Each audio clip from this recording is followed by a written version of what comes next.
Hi friends, welcome to TechTouch channel.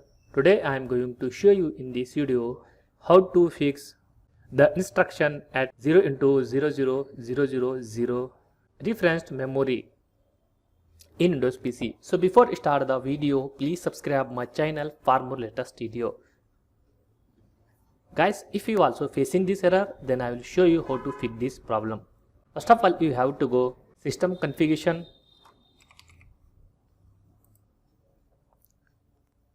In this, select services, then click on disable all. After that, close this window, go to the command prompt, right click on command prompt, click on run as administrator, click on S to apply, then type here sfc /scan now. Then hit enter. Then wait for 100%. After 100%, close this window and restart your PC or laptop. Fixed your problem. That's it guys. So in this way you fix this problem. Thanks for watching friends. Hope like this video. If you like this video, please like, share and don't forget to subscribe my channel.